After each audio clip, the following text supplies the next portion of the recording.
আপনাদের অনেককে হয়তো এই এলাকার সবাই এত ভালোভাবে চিনে না, চিনলেও ওই উত্তরপাড়ার অমুকে বাস এতটুকুই, কিন্তু ভাইরাল না, বা আপনাদের কেউ জনপ্রিয় না, বা আপনারা অত মানুষ চিনেও না। কিন্তু জানেন আপনি হারাম খান না, হারাম শোনেন না, হারাম পরেন না, হারাম খাদ্য গ্রহণ করেন না, হারাম কথা বলেন না, হারাম পোশাক পরেন না।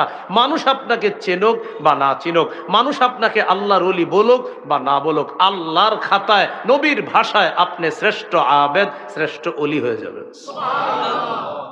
হারাম থেকে বাঁচা। 2 নাম্বার, ওয়ারদ বিমা কাসামাল্লাহু লাকা তাকুন আগনান নাস।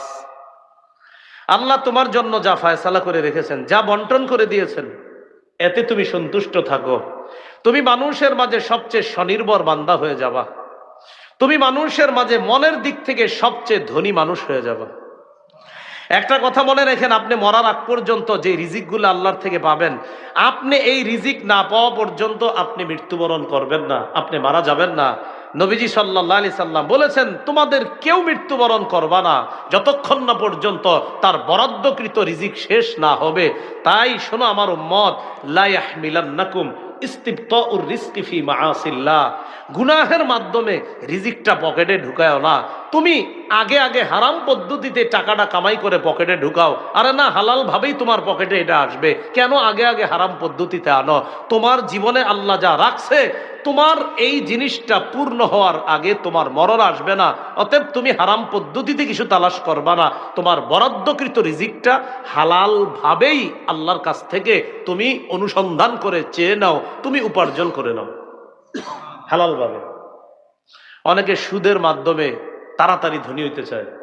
এই বেটা জানেন ধনী হইতো, হালাল ভাবেই ধনী হইতো, ওর জন্য আল্লাহ ধনী হওয়ার বরাদ্দ রাখছিল। ও আগে আগে না, আমি আগে ধনী হবো হারাম ভাবে, তো জাহান্নাম কামাই করে। তো 2 নাম্বার, ওয়ারদ বিমা কাসামাল্লাহু লাকা তাকুন আগনান নাস। আল্লাহ তোমার জন্য যা বরাদ্দ করে রেখেছেন, যা ফয়সালা করে দিয়েছেন, এতে তুমি খুশি হয়ে যাও। তাকুন আগনান নাস, মানুষের মাঝে তুমি সবচাইতে স্বনির্ভর বান্দা, মানুষের মাঝে সবচাইতে মনের দিক থেকে ধনী মানুষ হয়ে যাবা। এটা হলো 2 নাম্বার। 3 নাম্বার, ওয়া আহসিন ইলা জারিকা তাকুন মুমিনা। প্রতিবেশীর সাথে উত্তম আচরণ করো, তুমি খাঁটি ইমানদার হয়ে যাবা। আপন 2 ভাই, প্রতিবেশী তো দূরে, তো আপনারা ভাইয়ারা ভাইয়ারা আলাদা থাকেন, আলাদা থাকতেই পারেন, পর্দাপর্শিদার জন্য আলাদা হয় এক সময় ভাই ভাই। তো আলাদা হওয়া মানে কি আগামী 20 বছর আর কথা বলবেন না দুইজন? 20 বছর কথা বলবো, এটারে কেন্দ্র করে ভাতিজা চাচারে সালাম দেয় না কেন? আমার আব্বা আর আমার কাকা কথা কয় না, তাই আমিও সালাম দিব না কাকা। দেখেন, আমরা দুইজন ভাই ভাই, কথার কথা, আমাদের মাঝে মান অভিমান হইতে পারে, আবার ঠিক হয়ে যাব, কিন্তু আমাদের দুইজনের মান অভিমান আমাদের সন্তানদের মাঝে কেন যাবে?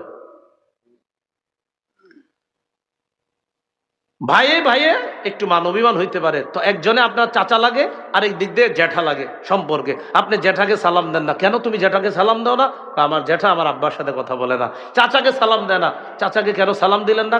আমার চাচা আমার আব্বার সাথে কথা বলেন। আরে চাচা আর বাবা কথা বলে না, সমস্যা আপনার কোথায়? তো নবী বলে, প্রতিবেশীর সাথে উত্তম আচরণ করো, খাঁটি ইমানদার হবা। প্রতিবেশী পরে, আপন ভাইয়ের খোঁজ নিছেন নিদে, কথার কথা। আমি বলছি না এমন এই এলাকায় কেউ আছে, এমনি বললাম। 4 নাম্বার, ওয়া আহিব্বা লিন্নাস মা তুহিব্বু লিনাফসিকা তাকুন মুসলিমা। নিজের জন্য যা পছন্দ করবা, মানুষের জন্য তা পছন্দ করবা, তুমি খাঁটি মুসলমান হয়ে যাবা। 5 নাম্বার, ওয়ালা তুকসিরিদ দিহকা ফাইন্না কাসরাতাদ দিহকি তুমিতুল কলবা। আবু হুরায়রা, বেশি হাসবা না, বেশি হাসি অন্তর মৃত বানায়া দেয়। অধিক হাসি অন্তর মৃত বানিয়ে দেয়।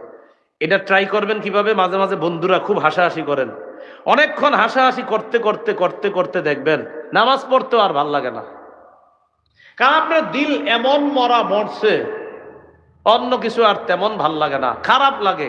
হাসা নিষেধ না, অতিরিক্ত অট্টহাসি তো নিষেধ। হাসি তো তিন প্রকার, আর তাবাসসুম মুস্কি হাসা, আর দেহকু স্বাভাবিক হাসা, আল কহকহা অট্টহাসি দেওয়া, অট্টহাসি তো নিষেধ।